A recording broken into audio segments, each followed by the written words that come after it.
So let's listen to our offense coordinator and what he had to say about last week's loss to the Pittsburgh Steelers and our lack of ability to move the ball in offense. He said, quote, have to run better.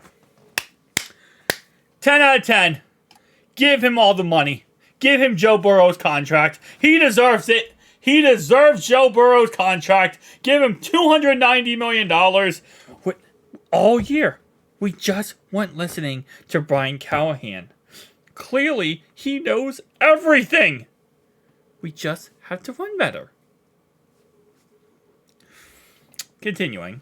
The Bengals called many different types of runs and used different formations, but it wasn't working. Callahan said the run game doesn't always get better with more runs, and the early down passing game was efficient. Alright, so before we continue into this thread posted here by Charlie Goldsmith, I want to go ahead and break that down real fast. What opens up the run game is the pass game. That's what opens up the run game. And if you can't pass the ball, you can't run the football. Okay? If a team knows that you're one-dimensional and you're failing at passing the football, what they're going to start doing is stacking the box, putting their guys one-on-one against you and saying, well, then you're not going to do anything. You're not going to run the football. You're not going to pass the football. And to the Steelers game's credit here, I don't put the Steelers' loss on Zach Taylor as much or Brian Callahan as much. Because the fact that that game was a mess. Okay? It was Jake Browning's first game. He was holding the ball way too long on too many plays. Our offensive line was kind of wishy-washy throughout the game.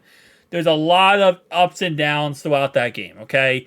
I'm not going to look at that game and think, wow, this is where they should have done great. No. Steelers have a great defense. They are known for shutting down the run. They're known for shutting down the pass. And they're a hard defense to go against and win against. That's not the problem. The problem is every game before that, okay? The problem is, again, we'll say, okay, after Joe Burrow's calf strain, right? Cardinals game. Seahawks game. Second half of Seahawks game. First half, great. Did great. Second half, no. 49ers game. Bills game. Ravens game. First half Ravens game. Those are what we're talking about when we say there's a problem, and that's what you need to tell us the solution of, and we need to get it fixed, right? Because, yes, last week, listen, a backup quarterback is starting for his first time in the NFL. I understand that the offense struggles a lot. I'm surprised our offense was as efficient as it was with the fact that we had a backup quarterback in there. But at the same time, again, all that aside, you have to keep in mind that we're looking at, again, not just 1 week that was a problem. We're looking at problems when Joe Burrow was in there, right? We're looking at problems when many different situations we were faced with. And again, it really comes down to the pass game. And even now with Jake Browning and not having Joe Burrow, we're going to be playing teams. Jacksonville has a great defense on Monday night. They have a great defense in general, which does suck because that definitely is not, the funnest to go against. The Colts don't really have that crazy great of a defense, so that should be an easier game. The Vikings don't have that crazy great of a defense. Another game that we should be able to move the ball. And I think what we really need to see the rest of this year here now is, again, obviously we'd love to win these games, but we at least need to see this offense getting going in some way. And if you want to open up the run game, you have to open up the pass game. My problem, my criticism has always been, and it will still be, that I feel like we run the ball in bad situations. We run the ball against a stacked box. We run the ball on a 2nd and 1, and on 3rd and 1, we run a screen pass, right? I think we run it in bad situations and set ourselves up for failure. And we do it over and over and over again, and we expect different results every time we do it. And I agree to his point here that the passing game, the early down passing game, is efficient. And that's what sets up the run game. Look at how many times we have ran the ball for 10 plus yards. When does that happen? After we're able to set up the passing game a little bit. Setting up the passing game, sets up the play action passing game, sets up the run game. It all works in unison with each other. And the problem is, if you just become, like, mainly what we do in every single game, it seems like, where we just pass the ball 90% of the time, you have to sprinkle runs in there too. And we don't do that. We just literally go pass, pass, pass, pass, pass, pass, pass.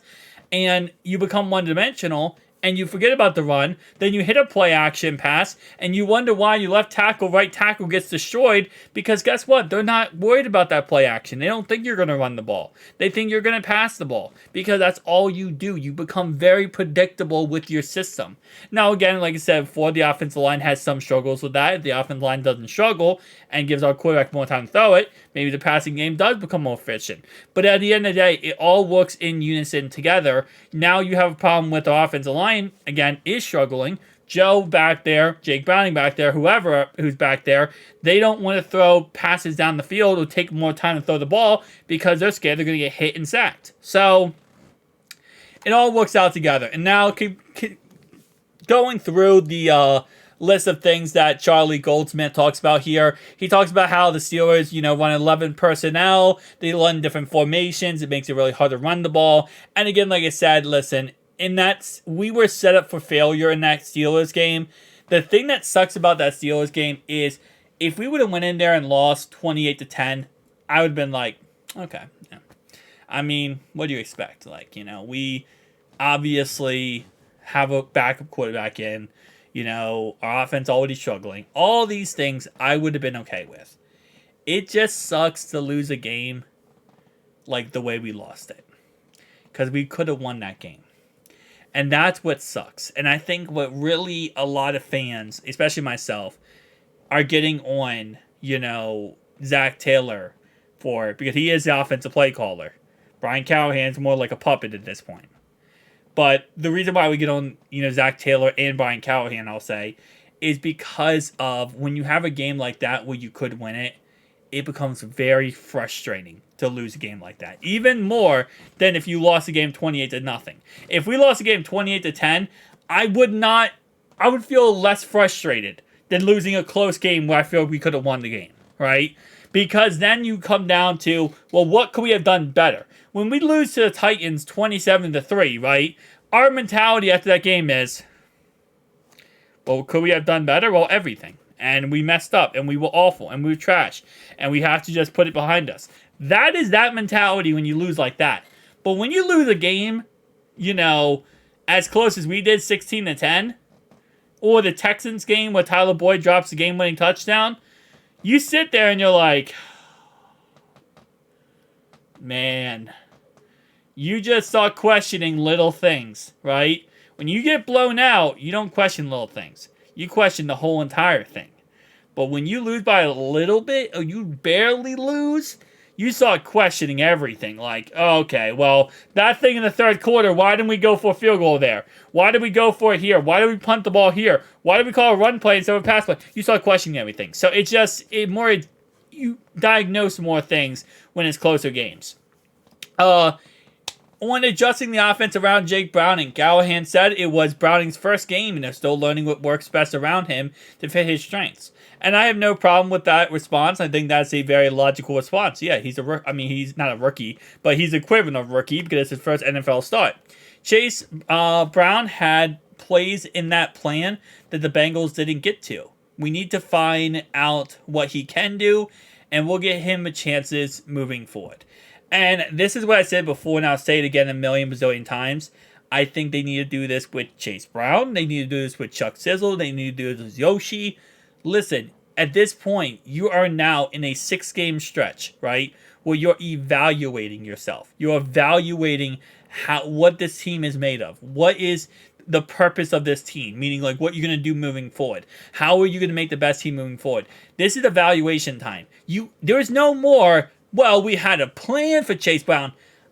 Bull S, okay? No more of that.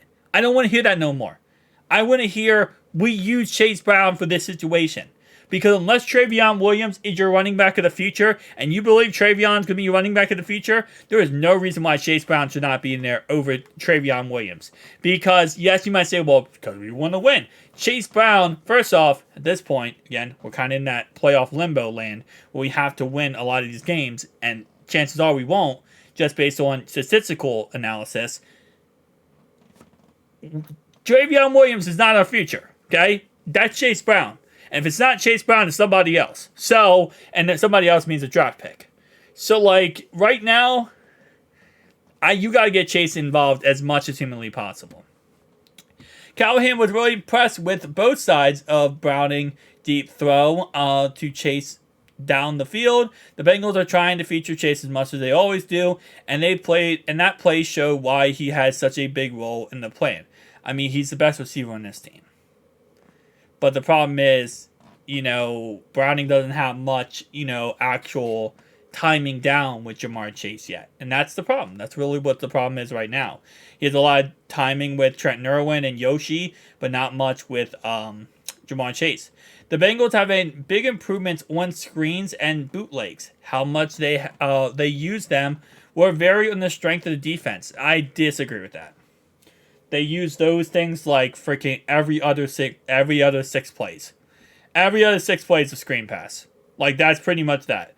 There is no like, well, we use them in very methodical ways. No, we don't. We use them every 6 plays. It's like, oh, wow, 5th play? Huh. They didn't call a screen pass. Guys, screen pass next play. And they shut it down. We call it every 6 plays. We don't use it methodically. We don't use it in, like, random spurts. We use it in, like, okay, we haven't called it in 5 plays. Run it again. It is what it is. At the end of the day, we'll see. We play Jacksonville on Monday night. Now, a little side note before I end up this video. I'm not going to make a separate video about this. I'm not going to talk about this community tab. So those who do follow the channel and do watch the videos throughout the whole entire video, we are going to talk about this real fast because this is a story that I do want to go ahead and talk about. But again, like I said, I'm not going to put this on my community tab. I'm not going to make a separate video about this because this would not be right of me to do. But I will go ahead and tell you guys the information for the said reason. Ryan Shazier is an ex-Pittsburgh Steelers middle linebacker. Now, he right now is in controversy, and there's a reason why he is trending on Twitter. The reason why he's trending on Twitter is because he cheated on his wife. And that's, obviously football players do that all the time. That's not really that big of a deal. But the purpose is his wife posted all of his messages with the girl he was cheating with all over her social medias.